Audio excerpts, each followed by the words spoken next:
Hello and welcome to PFF Wire. I am Doug Kyed, joined as always by Brad Spielberger today of NFL Now. Brad, how are you doing? I'm doing great. Like you said, that was pretty cool. It just wrapped up, so I'm still trying to slow the heartbeat down a little bit. But back to PFF Wire, back to work.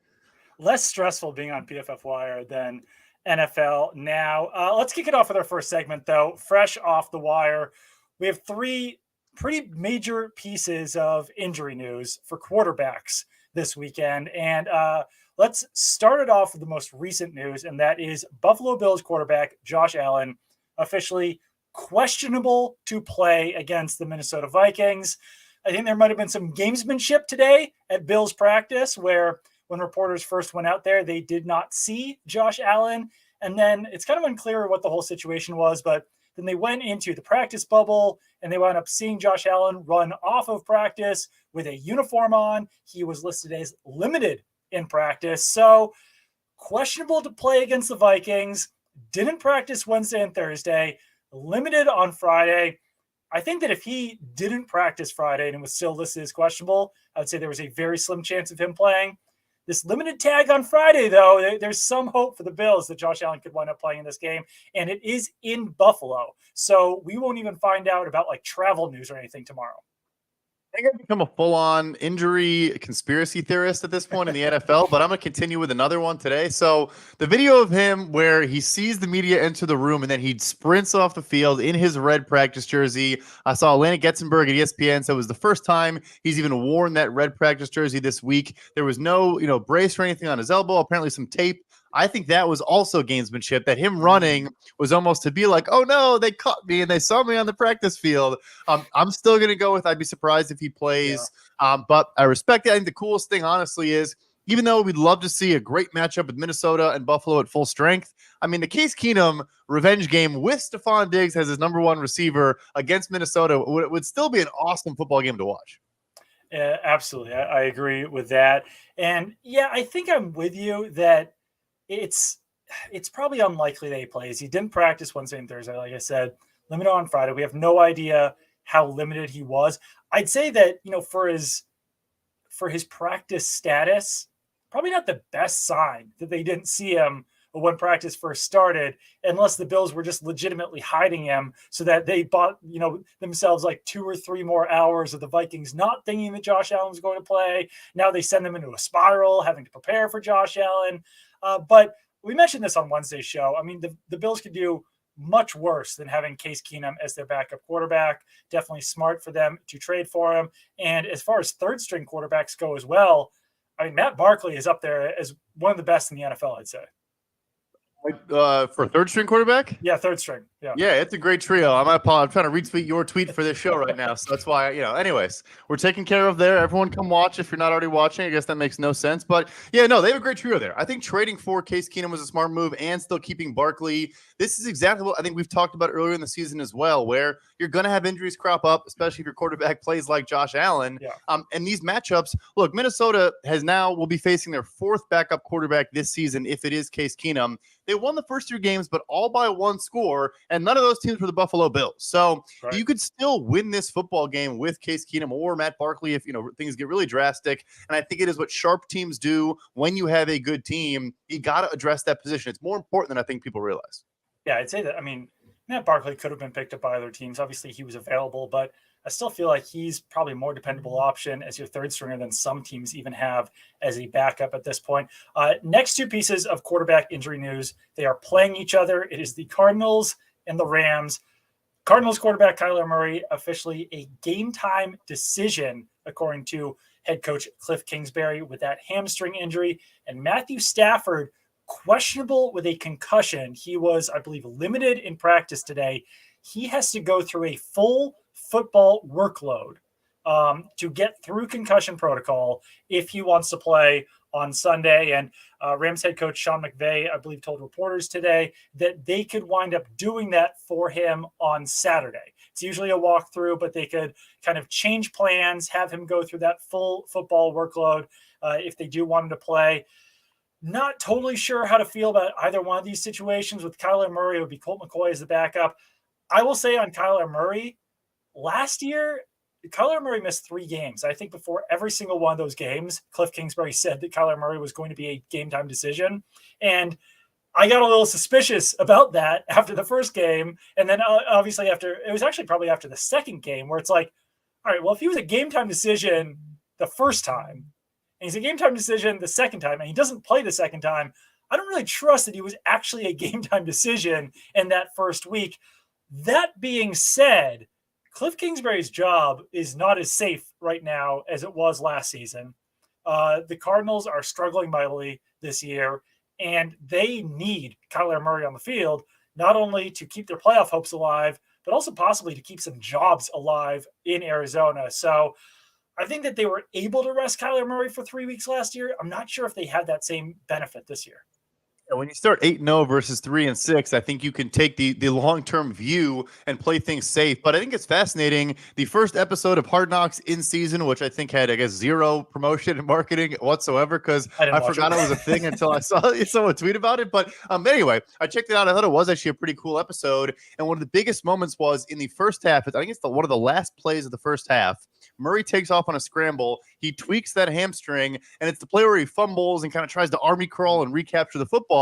He does come or stay in the game for the second half, but immediately goes to trainers and is like, yeah, I tweaked my hamstring. I was trying to not really run, but more just kind of like jog almost and avoid hurting it. And then it led to the fumble. And I think we talk a lot about injuries. I mean, a guy like Tom Brady last year playing through a knee injury, it's different depending on the quarterback. Kyler Murray needs to be mobile. He dances around back there. He waits forever. They showed the clip of him doing so to kind of make that miraculous comeback against the Las Vegas Raiders. Like, that's a big part of his game. So, you know, another conspiracy theory out of you with the language reading from Cliff Kingsbury, but yeah, maybe they feel more inclined to push him to go. But, you know, Aaron Donald going up against one of the worst interior offensive lines in the entire NFL with a maybe less than 100%, you know, a very re-injurable injury. That's probably not a word. It might be tough, even if he does play, for him to finish the game. For Matthew Stafford, I should know the answer to this question, but is there clarity on when he actually suffered this concussion? Or I know that he entered concussion protocol on Tuesday, but was there like a moment in the game or in practice or anything about how we know that this concussion was even suffered? I thought it was very interesting. So the report I read was he took about 4 sacks in the game, got hit a couple other times, and no one spotted him during the game. You know, the spotter that can point people out, nothing like that. But after the game, the doctors, I think, went up and talked to him. Maybe they're having conversations with a lot of players, just saying, hey, what does this guy sound like? What is he feeling like? Maybe he said something or whatever. And they said after, you know, looking at him a little bit, they determined that they were going to put him in concussion protocol on Tuesday, but the conversation happened in the locker room on Sunday. Right. So kind of a weird like timeline of events, but nevertheless, it was self-imposed by the team. Sean McVay came out and talked about how serious they take all these things, and they are known as one of the better, you know, sports science and health for their players. They're as good as it gets in that department. So I think they are proactive there. But yeah, it was kind of a weird, you know, situation as it bore out. But, you know, again, I'm not sure he plays either. And if he does, 0 practice, again, behind a really, really struggling offensive line. It's going to be tough for either guy to be productive, even if they can go. Yeah, it would be John Wolford as the Rams starting quarterback if Matthew Stafford cannot play in that game. I think between those two quarterbacks, the John Wolford Colt McCoy matchup, I'd probably have a little bit more faith there in Colt McCoy than I would in John Wolford. And yeah, the Cardinals are 3-6 right now. The Rams are 3-5. Every game basically from here on out is must win for both teams. So I'm sure that Matthew Stafford is going to try to play through this. I'm sure that Kyler Murray is going to try to fight to play through it. One thing I will say is that, you know, just by making Matthew Stafford questionable, by having him limited in practice today, by keeping that hope alive that, you know, maybe he could go through that full football workload on Saturday, I don't know. It makes me think that the team is pushing for this, is pushing for him to play, because it would be pretty easy for them at this point to say he's out. You know, like last week or a couple of weeks ago, David Andrews went into concussion protocol after the game against the Bears, I think it was, and he was ruled out for the next week, and now he's ruled out for a second week. So, you know, you can rule out a player with a concussion. The fact that he's already limited in practice, and that, like I said, they're keeping that hope alive that he could go through a full football workout on Saturday, leads me to think that they at least think it's a possibility that he can play in this game, like a legit possibility. I think that makes sense. I think the funny thing too, actually, is John Wolford's one regular season start was Week 17 of 2020 against the Arizona Cardinals, and he had 4 big time throws, graded over 70 as a passer. He had a pretty good game, so much so that if you remember, Sean McVay almost wanted to start him in the playoffs instead of Jared Goff. I want to say they played the Seattle Seahawks in the first or second round, and they won their first game and then lost in the second round. But they were kind of seesawing between Wolford and Jared Goff. Obviously, Matthew Stafford is a little bit better than Jared Goff. So I'm sure if Stafford's available, they want him to play, but they do have a lot of faith in Wolford. Right. Yeah. No, I mean, I think that you could certainly do worse than John Wolford, and then they've got Bryce Perkins as their third string. One thing I will say is that, I do remember that from 2020. At the same time, this summer, there was like at least some conversation about who's going to win that backup job between John Wolford and Bryce Perkins. And Bryce Perkins, obviously, very inexperienced as far as the NFL goes and everything like that. So I think that's kind of that was my attitude, I guess, on this backup quarterback job, is that like, all right, well, Bryce Perkins was pushing him for the job. Maybe that wasn't legit. Maybe they knew all along that John Wolford was going to get that job. But there was at least some uncertainty this offseason about that. One other piece of news from today, Shaq Leonard, the Colts linebacker, going on injured reserve. He will be out for at least 4 weeks.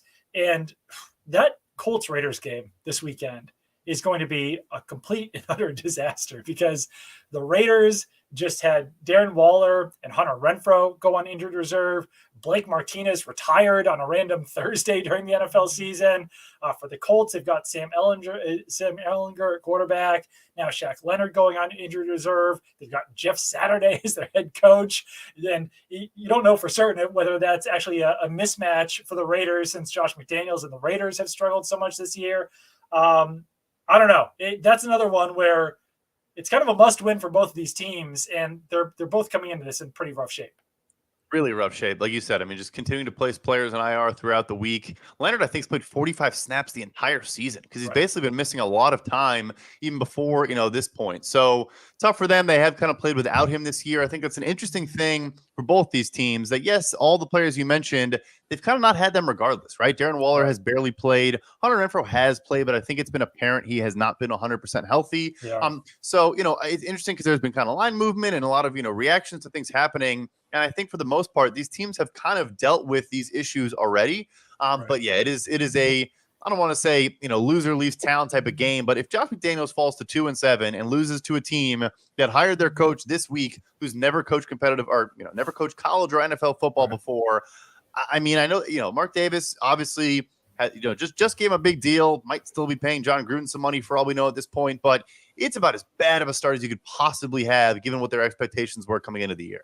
Yeah, it definitely is. I will say that, the willingness, I guess, to put Waller and Renfrow on injured reserve lets me think that, at least the Raiders think that they're safe. They're not trying to push those guys through injuries. They're not saying like, oh, can we get them back in 2 weeks or 3 weeks? Like, to put them on IR, say, all right, you're going to sit down for 4 weeks. We'll see how you look once you get back. I think that does kind of it's a little bit of a tell for job security there. And I think they should have job security. It's been a terrible start, but you don't hire them for one season. You're hiring them for the long term. And I think that's the smart play there in Las Vegas. One other note for the Colts, Jeff Saturday did say that Matt Ryan will be the backup quarterback to Sam Ehlinger on Sunday against the Raiders. I mean, yeah, I'm curious to see if they turn to Matt Ryan at any point. I know that you've made the point before that by not playing him, that ensures that he won't get guaranteed money due to injury. But at the same time, like, they're still kind of in it in the AFC South. And if you want to make Jeff Saturday look as good as possible, and if you want to make him look like the head coach of the future, at some point, I think you might have to turn back to the best quarterback on your roster. And I know that Matt Ryan struggled early in the season, but I still think that he's probably the best quarterback on that roster.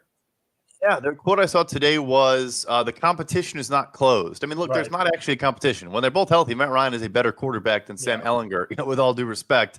But it's tough. I mean, their tackles have allowed the most pressures in the NFL this year and the highest rate of pressure. And obviously, Matt Ryan is not the most mobile guy at this stage in his career. But yeah, you make the point too. If Jeff Saturday views this not only as a hey, I'm trying to keep the wheels on this thing, be a good presence for 8 games, and then help Jim Irsay find the next head coach. If he actually thinks this is, hey, I'm trying to sell myself to not only Indianapolis, but maybe other programs, other teams as a potential serious head coaching candidate, why would he not try to get a Matt Ryan playing quarterback when healthy? The contract thing certainly is interesting. It does come into play. It is 100% a factor. But yeah, I mean, the comments mean a lot because switching the things also matters because obviously they put Ellinger behind Matt Ryan, moving Nick Foles down to QB3, and then the next week he was the starter. So, it's notable when they switch their backup and third stringers apparently in Indianapolis.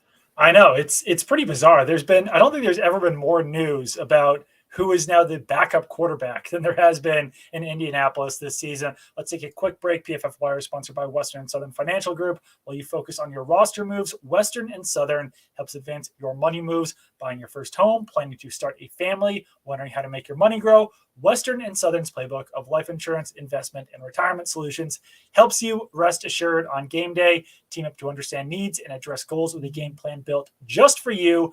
Get started at westernsouthern.com/PFF. Let's get into our second segment here. That's fantasy news and notes. If you guys do have any questions, make sure to drop those in the comments. I haven't been able to read through the comments yet, but I see that we've got quite a few in there already. Let's kick things off with a game in Munich, Germany. The Seahawks and the Tampa Bay Buccaneers. Buccaneers favored by 2.5 points. They are the home team in Munich. Point total is 44.5. For the Seahawks, wide receiver Marquise Goodwin was still limited in practice as of Thursday. And then for the Bucs, wide receiver Russell Gage ruled out. Wide receiver Mike Evans has been limited this week with rib and ankle injuries. I know the Buccaneers looked better on last week. And I guess it makes sense, given all the hype that they had heading into the season, everything, that they are favored in this game. But I'm also of the opinion that as long as Geno Smith keeps playing as well as he has, that the Seahawks are legit. And actually, last week, Geno Smith did not have the best game. The Seahawks were still able to win. So I think that they've actually got, at this point, a pretty talented roster, given all the rookie success that they've had. Obviously, you hope that those guys don't hit the rookie wall and everything like that. But they've got a pretty solid roster. And then Geno Smith is the one who's really kind of pushing them over the top this year. But if Geno Smith plays well, then I think that they can absolutely beat the Bucs in this game. No, I agree with you 100%. I do think there are some interesting, maybe not mismatches, but some notable things to pay attention to here. First is Antoine Winfield Jr. will play in this game. Mm-hmm. He's PFF's highest graded safety on the entire season. Plays a lot in the slot where Tyler Lockett has about a third of his snaps this year, so maybe can take advantage of that a little bit. And then also on the other side of the ball, Tom Brady has 49 completions of 10-plus yards when he's not pressured this year, second most in the NFL among quarterbacks. The Seahawks are 26th in pass rush win rate. Tristan Wirfs has the best pressure rate allowed among all offensive tackles this season and should see a lot of Uchenna Nwosu, who's kind of the only guy that can really consistently create a pass rush for the Seahawks. And then lastly, rookie slot corner Kobe Bryant, he's been solid. He's been better the last month, but he's allowed the third most explosive receptions in the slot this year. Maybe it's finally a Chris Godwin game. So I do agree with you, but I think there are some kind of things maybe pointing in Tampa Bay's direction that could, work in their favor and get them in a more, favorable situation. Yeah, I don't feel real strongly about this game just because, like I said, obviously it was that game, that Buccaneers-Rams game last week was kind of a grind. But there at the end, Tom Brady did start to look like Tom Brady again.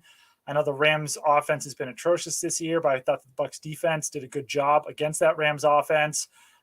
So yeah, I think the Buccaneers started to show a little bit more life in that game. So I don't feel very strongly about Seahawks and Bucs, but I will say that most of the games in London historically have been trash.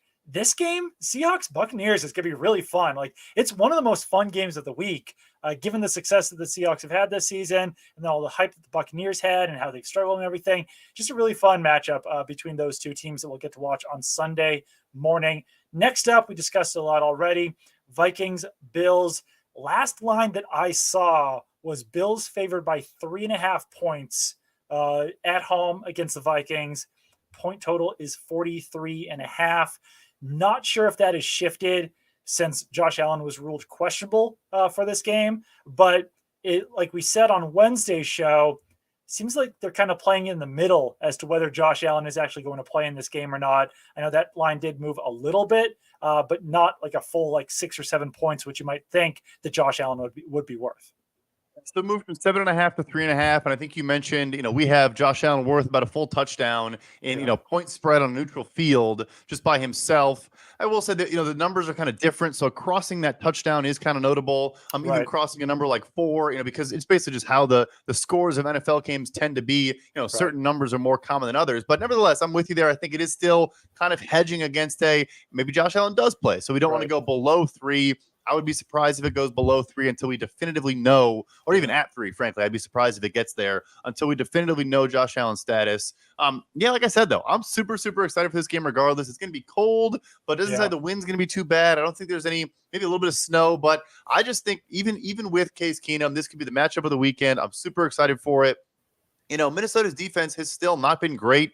I think Buffalo can move the football no matter who they have out there at quarterback to a degree, of course. It's Josh Allen. Just kind of one fantasy note that I thought was interesting. So I think Stephon Diggs will be fine. Not only does he have a ton of chemistry with Case Keenum, going back to their Minneapolis Miracle days and all that, but my issue is with Gabe Davis in this matchup. He is top 10 in both average depth of target and top 10 in yards per reception. He is a deep downfield passer or receiver so far this season. Look, Josh Allen might be the best deep downfield passer in the NFL. That is where Case Keenum cannot replicate that and do those same things. So I wouldn't honestly be too worried about a Stephon Diggs. If I was a Gabriel Davis rosterer in fantasy, I would be pretty concerned if Case Keenum does start. Yep, that is definitely fair. Next up here, we've got Lions-Bears. The Bears are favored by 3 points at home over the Lions. Point total 48.5. For the Lions, Josh Reynolds dealing with a back injury. He was not practicing as of Thursday, and running back DeAndre Swift was limited with ankle and shoulder injuries. That's kind of a high point total in this game. I know that the Bears have certainly been better on offense as of late. Now that they've kind of shifted things around for Justin Fields, but the Lions are just so Jekyll and Hyde on both offense and defense. Like, sometimes their offense looks like it's one of the best in the NFL. Sometimes they, cannot score. And then the same thing goes for the defense, where there are times when they shut down opponents, and there's times where they're letting up 40 points a game. So I don't know. I'm not totally convinced that this game would hit the over. I'm kind of more leaning towards the under in this game. You can screen grab this, then when I'm ultimately wrong. I played the over already. I love the over in this game. I totally hear everything you're saying. I think there's a potential for this to be ugly and to be like 12-9. Like, even as someone who bet the over already, I totally believe there's a probability that it's not a good football game. But for me, what I saw was they're both bottom 7, I think, in EPA per rush allowed. And obviously 2 of the better running teams in the NFL, both top 10 in run block grade, and both, I want to say, top half of the NFL, and just, how good their running backs are, per our grading. So I think that plays into it. And then a little bit I talked about on NFL Network was, Justin Fields against man coverage. That the biggest adjustment since their mini bye has been how they've been using his legs. And, because he wasn't great as a thrower against man coverage, using his legs now, that the Lions run the 3rd highest rate of man coverage. So I think there's some answers there. And then lastly, another kind of fantasy tip, and I guess for my over, Kyler Gordon. I have a brain block for Kyler Gordon, my guy in Chicago. The slot corner rookie for the Chicago Bears, has gotten better again over the last month, but is top 3 in yards per coverage snap allowed out of the slot, is top 5 in explosive receptions allowed out of the slot. I think Amon-Ra St. Brown as a fantasy play, as a player prop play, whatever, I think could have a big time game. But yeah, long answer short, I kind of do hear you, but I did already take that over. There we go. We'll see how that all winds up. Next up, game with a very low point total. Titans are favored at home against the Broncos by 3 points. The point total in this one is 39. Certainly looks like Ryan Tannehill will be back at quarterback for the Tennessee Titans. I think I'd probably be leaning towards the Titans and the over in this game.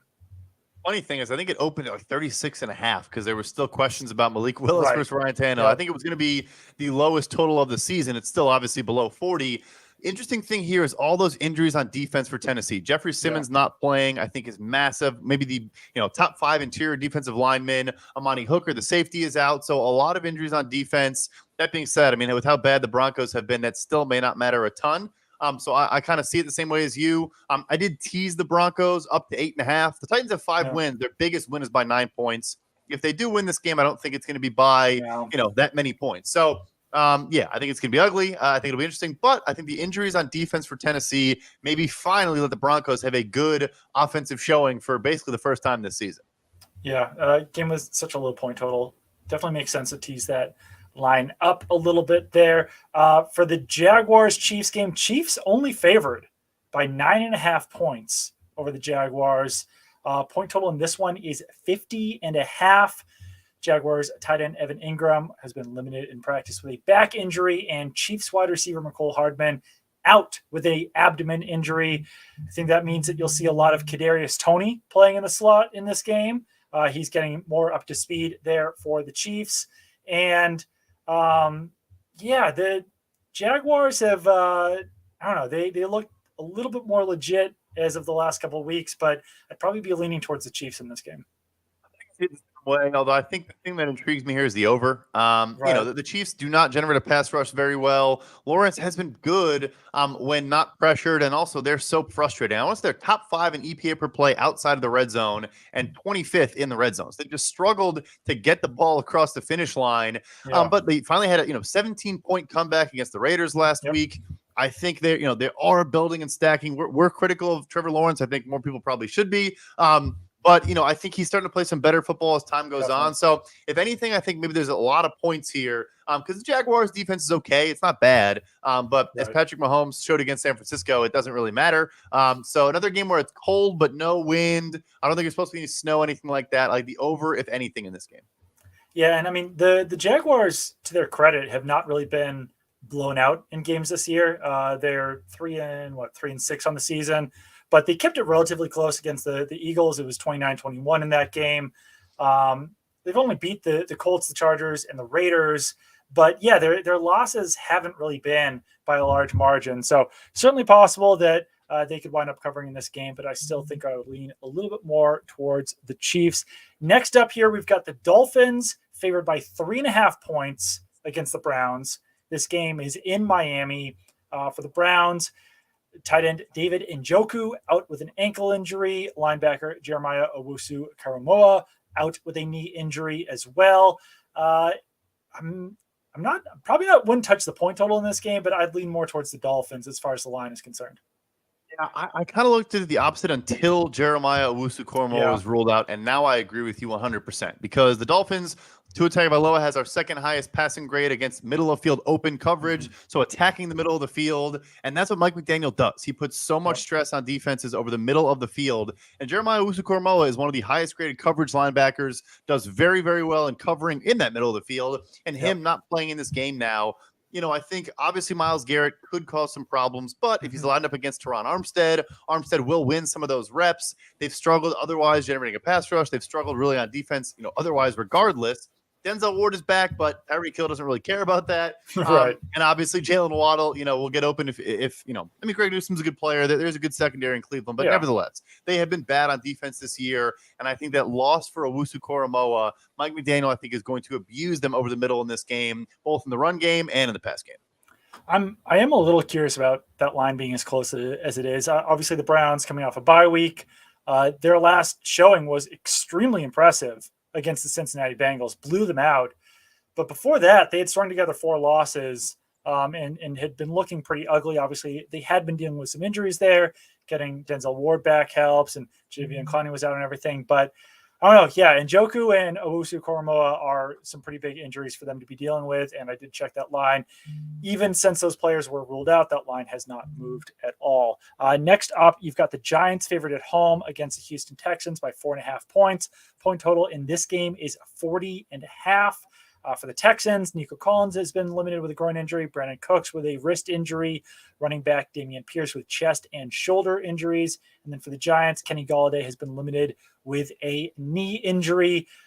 This is another kind of fascinating line here. The Texans, one of the worst teams in the NFL. Giants at least have one of the best records in the NFL.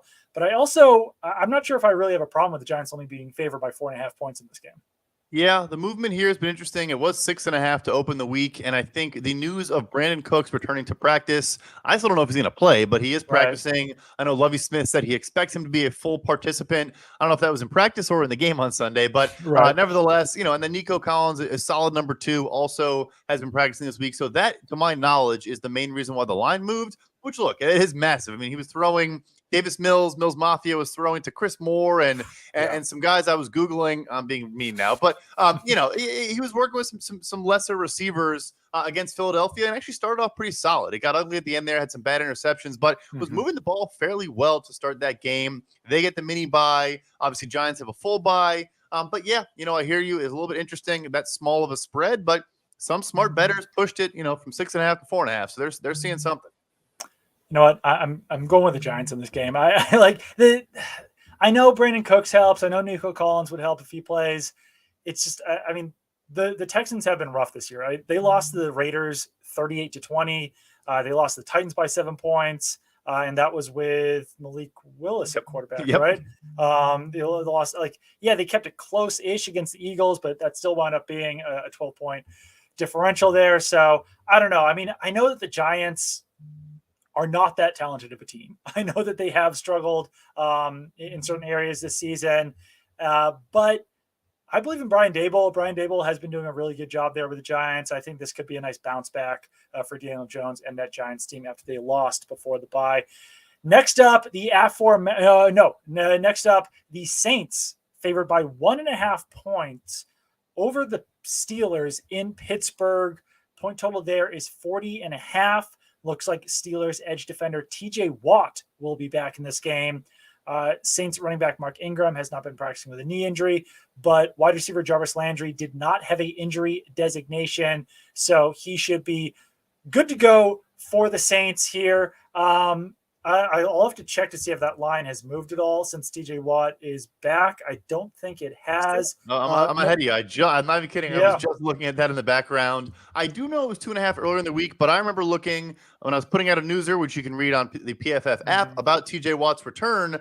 It was already 1.5, right away. So I don't think it did move, which I think is interesting. So folks that don't know, realistically, any non-quarterback is probably worth 1 spread point, maybe 2, or maybe 3 if you're like Aaron Donald or Devontae Adams or something. But realistically, there's probably no non-quarterback that's even worth a field goal, really. So, but I think TJ Watt's probably worth a point and a half. He is that good of a player. He is second in wins above replacement generated by defensive players since 2019. Second place to Aaron Donald, of course. But yeah, I mean, he's a difference-making player, a phenomenal player. The interesting thing there, though, is the Saints have one of the best tackle tandems in the NFL this year.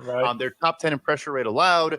And then randomly enough, he did not look good against Baltimore, but Andy Dalton's actually a top 5 graded passer when pressured for us. So I think some of those metrics are going to regress to the mean. He's kind of been doing really well in a lot of areas, and I think Baltimore may be the sign of more things to come. But I'm with you. I'm a little bit surprised there. And as bad as Pittsburgh's been, which is very, very bad. Yeah. Part of the issue is they're bottom 5 in pass rush win rate and bottom 5 in pressure rate and bottom 5 in EPA per drop back allowed because of the lack of pressure. You throw TJ Watt into that equation, I think it changes all 3 of those things pretty significantly. So an interesting one, maybe a teaser potential with the Steelers. But, his return is massive. Yeah, it is. I would probably lean a little bit more towards the Steelers in this game. Saints have lost 3 of their last 4, and the only game they won was a shutout over the Las Vegas Raiders, which doesn't prove a whole lot given the Raiders' start to the season. So, yeah, I think that TJ Watt could be a massive difference maker in that game. And, Steelers have been pretty terrible this season, but you've still got Mike Tomlin. You get TJ Watt back in there. They've got some good offensive playmakers. I think that the Steelers could wind up pulling off that win, especially since that game is at home. I don't feel very strongly about the point total in that game, 40.5. Next up, as I mentioned, the aforementioned Colts Raiders game. Raiders favored by 4.5 points at home over the Colts. Point total is 41 for the Colts. Running back Deion Jackson out. Tight end Jelani Woods out. Linebacker Shaquille Leonard on injured reserve now. Does seem like we're going to get Jonathan Taylor back in this game for the Colts. This line's maybe just a little bit too high for me. I think, certainly possible the Raiders win this game. But I could see it being, only by a field goal over the Colts. Interesting, because it actually moved from about 6.5 or 6, depending on the book, down to this number. I think that was a response to Darren Waller and Hunter Renfrow, which Right. I kind of mentioned this earlier. I think folks sometimes are reacting to players getting put into reserve that weren't really part of the team's roster for a while at that point. So I don't know about the full game, but I do like the Raiders in the first half. They were -3 last time I checked. It may even come down to -2.5. Mm-hmm. Depending where you look, because I kind of agree it could be a field goal game at the end. But I think in the first half, as Jeff Saturday is trying to figure out what he's doing, as Parks Frazier, the 30-year-old offensive coordinator now, is trying to figure out how to call plays and all these things, it might be tough sledding. We are, being facetious and making jokes. The seriousness, maybe they'll figure it out. Maybe they'll be great. But I don't think it'll be in the first half of their first game. Right. Yeah. So that's why I like Raiders first half, and then who knows, from there. Yeah, it is such a mystery, I guess. Having a head coach who's only ever coached in high school, having a offensive play caller who realistically is probably never called plays at any level, given his experience where, started off in the NFL as assistant to the head coach. I don't think he had coordinator experience even in college. I think he was like a graduate assistant type at the college level. I'd have to look into that a little bit further, but yeah, it's just a complete mystery to see how this goes. And, we've talked about the Jeff Saturday thing before. Joe Thomas, the former Browns All-Pro offensive tackle, had some really strong words about it, which I'd suggest that you check out on Twitter, basically saying that he lived next door to Rob Chudzinski in the 1 year that he was the Browns head coach. And he saw his family once or twice a week, legitimately during the season, saw his kids once or twice a week. He was just saying how insulting it is to, promote a guy who's working at ESPN to head coach. And obviously Jeff Saturday was a fantastic player for the Colts. Very smart player, has coached at the high school level, all those things. But to promote him to interim head coach when he's not even on the staff, he's a consultant for the team over guys like Gus Bradley, guys like John Fox, who are actually already on the staff. Other coaches, Scott Milinovich, Scotty Montgomery, who had head coaching experience in the CFL and the college ranks. As your head coach, you need to scheme things up. That's the job of the head coach. Figure out how you are going to beat the other team, and to put all the pieces together there. And I'm sure that Jeff Saturday assisted with that when he was the center of the Colts for all those years. But that was also a pretty long time ago now at this point, where, now you're springing this on him on, what was he hired on Tuesday, or was it Monday? It was, I guess, officially hired on Monday. But it's even just a short week to put this game plan together against the Raiders. It's not, I don't know. It's who knows how this game is going to go. I probably am not comfortable with that 4.5 point line as it is, but yeah, I've kind of talked myself into the Raiders a little bit more in this game, maybe just given all the uncertainty in that matchup. But next up, you do have the Cowboys favored on the road in Green Bay against the Packers. Point total 44. Lots of injuries to go through in this one. For the Cowboys, wide receiver Noah Brown's been limited with a foot injury. Running back Ezekiel Elliott limited with a knee injury. Does seem like, based on the communication out of Dallas, that Ezekiel Elliott will play in this game.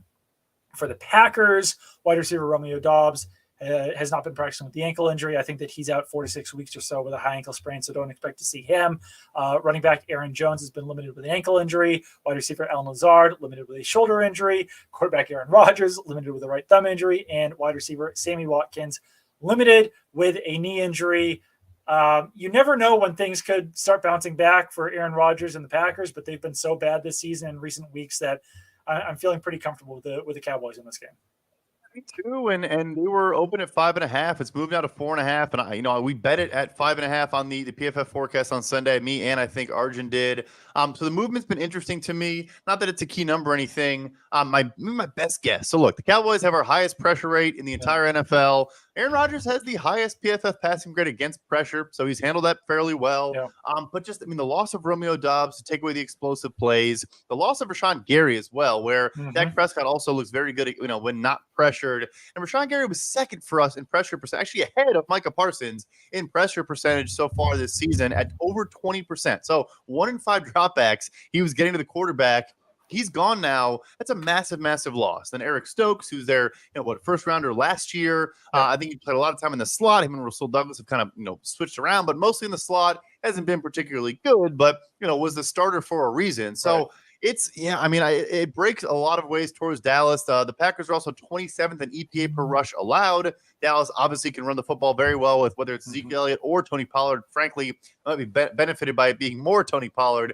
Right. It's like the more you look at it, it seems to point in Dallas's direction. Another game where it's cold, but not supposed to be terrible conditions. I feel like I'm saying that for every game at this point. But yeah, so anyway, I like Dallas. I bet Dallas, but it was even more than it is now. Again, I'm sure, Vegas always knows, so we'll see. But just everything you look at seems to point in Dallas's direction. Yeah, and I do feel like Dallas is kind of about to hit their stride here. We'll see if they're able to wind up signing Odell Beckham Jr. We'll see if they wind up needing Odell Beckham Jr. after this game. But it seems like these two teams are heading in opposite directions right now. Next up, we talked about quite a bit off the top, but the Rams are favored by 1.5 points over the Cardinals. Point total 40.5. I have essentially no idea what to think in this game because we don't know whether Kyler Murray or Matthew Stafford is going to play. As far as injuries go, the most notable thing here is that Rams rookie running back Kyren Williams, Sean McVay said, is expected to be activated off of injured reserve. So Malcolm Brown has not been practicing with a hamstring injury. Cam Akers played last week at running back, but received pretty limited snaps. Doesn't seem like he's going to have a major workload moving forward. They've had Ronnie Rivers, Darrell Henderson. It feels like they have been waiting for Kyren Williams to come back to settle that running back situation. That being said, I mean, it could wind up being like the Falcons game last night where every single running back wound up getting like 4 or 5 carries, and you don't want any of those guys in fantasy. So I wouldn't necessarily start Kyren Williams on like a fantasy team, but I actually might throw him on a daily fantasy lineup or two just to see what happens and to see what kind of workload he actually gets. And it's not his NFL debut. He actually played in week 1, but only was on the kickoff team and immediately got hurt with a high ankle sprain. So we have yet to see what he looks like in that Rams offense. Yeah, for me here, you pretty much never want to look at past matchups or look at trends, and all that is, trend betting is kind of a facade, and there's a lot of ways people try to manipulate data, whatever. But that being said, I mean, just like we talk about how Kyle Shanahan owns Sean McVay, and it showed out again in that game. Sean McVay owns Cliff Kingsbury. I mean, they have been dominant against the Arizona Cardinals when they've matched up in this NFC West. So because there's the question marks at both quarterback spots, because both teams are bad and need a win desperately, I'm kind of almost just betting, hey, look, the Rams at less than a field goal. Like you said, maybe, there's optimism about Stafford. Wolford's not terrible. McCoy, long answer short. If I had to bet anything, it probably would be the Rams -1.5 here. And then also, kind of like I talked about with Stephon Diggs with Case Keenum, I think it's a downgrade for everyone else. But Cooper Kupp and DeAndre Hopkins, when a backup quarterback comes in, they're just going to throw to that guy 15 times. So maybe limits touchdown potential and all that. But I would be afraid of everyone else. But I wouldn't really be afraid of starting Hopkins or Kupp because these backups rely on their top guy. Yep. Nope. That makes total sense. Next up, you've got the 49ers favored by 7 points against the Chargers at home. Point total here is 45.5. Chargers wide receivers Keenan Allen and Mike Williams continue to not practice on those hamstring and ankle injuries, respectively. This seems a little bit high. I know the 49ers are the more talented team.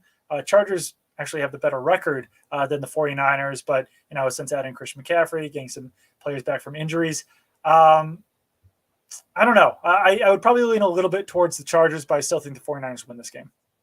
I think this is a nightmarish matchup. We're disagreeing a lot today, Doug. It's good. It's okay to sometimes see things differently. We don't always see the same. I think the 49ers might absolutely blow the Chargers out in this game. Again, it's kind of just looking at like more of the details of like where the matchups are. So, for example, if they don't have Mike Williams and Keenan Allen, they're going to throw to Austin Eckler a ton. The 49ers are second best in EPA per reception allowed to running back. So they cover Eckler well. They are just, a smash mouth, mean football team on offense. The Chargers have missed the 5th most tackles in the NFL. They are just, they're susceptible to getting bullied on defense. Austin Johnson, their interior defensive lineman, is now out for this game. So, look, I think the Chargers, I guess more about the injuries. Like, we don't know there, but Keenan Allen just cannot practice with that hamstring. I just think, I mean, look, the touchdown's a lot. So I totally see what you're saying from a spread standpoint. Like maybe they cover a full touchdown, but like I'm very confident the Niners are going to win. I guess I should put it that way. Yeah, no, I think the Niners win this game. It's a lot of points. And the Chargers I think they've played a little bit over their heads, obviously, so far this season, given all the struggles that they have had. And Justin Herbert really has not looked good so far this season. So certainly possible that he could kind of get his mojo back, but it's going to be tough without Keenan Allen and Mike Williams in this game. Yes, a lot of teams this year have just been bitten by the injury bug. Like the Saints just cannot seem to get healthy. And it feels like, not to go back to the Saints here, but Michael Thomas was on the injury report for weeks and weeks and weeks and ruled out. It's the same thing with Marshawn Lattimore on that team as well. He's just like out for weeks and weeks and weeks. You wonder why they're not putting these guys on injured reserve. Finally, they're going to wind up getting Jarvis Landry back. But some teams have really just been having a really tough time with injuries this season. Last up, Monday night game. We'll get more into this on Monday's show, but the Eagles favored by 11 points over the Washington Commanders. For the Commanders, running back J.D. McKissick has not been practicing with a neck injury. Wide receiver Jahan Dotson has been limited with a hamstring injury. I could see this being a blowout by the Eagles, given all of the drama that's going on in Washington right now. And I know that the Eagles, weren't fantastic against the Houston Texans, but they still did wind up winning that game by 12 points. The big thing here, though, is that based on our grading, Taylor Heineke has been one of the worst, if not the worst quarterback in the NFL. And the Commanders have continued to win despite some of those rough performances. I could really see that, I could see that working against him and the Commanders in this game, especially given the Eagles secondary this season. James Bradbury has been fantastic. What's his name? The other cornerback, Big Play Slay, Darius Slay has been fantastic this season. Yeah. Avonte Maddox. Everyone has been fantastic on that Eagles secondary this season, that I could see this being just a turnover, machine for Taylor Heineke in this matchup. Yeah, I haven't looked at the Heineke interception prop, but I like the over, whatever it is. I think all those guys have at least 4 interceptions, and yes, they're kind of fluky and kind of random. But I guess at the same time, I do think Washington's going to try to run the football a ton. Right. Whether it's Antonio Gibson, who frankly I think it should be more of, or Robinson, Brian Robinson. The Eagles are the worst defense so far this year in EPA per rush allowed. It's maybe their one weakness, especially without Jordan Davis on the interior. He's still on IR in this game. But I see it the same way as you. I think it's going to be ugly because really the Commanders' one big strength, and it does matter in a lot of games. It mattered against Minnesota. They almost pulled that off. Is their interior defensive line. Unfortunately, Jason Kelce, Isaac Sumalo, and Landon Dickerson is a top 5, top 3, top 2, interior offensive line in the NFL. So you kind of negate their one strength that Washington has, and I think it should be an ugly one. We took on Sunday the Eagles' first half because, they kind of let up in the second half sometimes. Maybe they get up by a touchdown or more in the first half and then win maybe a closer game at the end. With the Eagles being last in EPA per rushing play against on defense, how much of that do you think is just them being up in games, winning all these games, and not caring that much about defending the run in the second half? I think it's absolutely a part of it. The Rams back in the day almost kind of admitted that they, hey, we'll welcome teams to get 6 yards of carry against us because it's not as much as you're going to get passing the ball. So I think it's to a degree, it's part of it. Yep. All right. Best bets for the weekend before we get out of here. I think I'll say that game on Monday. I know that we probably shouldn't pick a Monday game since I can do that on Monday, but I do really like the Eagles in that game. And I might even like the over on the 44 point total in that game as well, because I think the Eagles should be able to move the ball decently well against Washington's defense, and we could see them let up a little bit and allow some points there at the end to the Commanders. But what are your best bets for the weekend?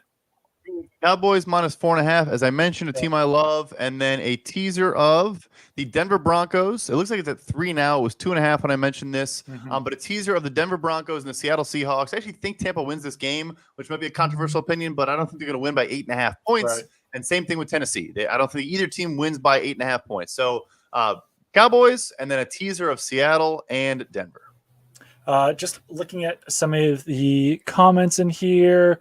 Real quick before we go. One person said Josh McDaniels gets fired if he loses this game, losing to a head coach with no experience. Kind of touched on that a little bit off the top. I don't see it. I think that they're in it for the long haul with Josh McDaniels and Dave Ziegler. I think that, I think that they've got to give this more than one season. With you there. Yeah. I mean, I would understand the question. There's no doubt about that, but I'm with you.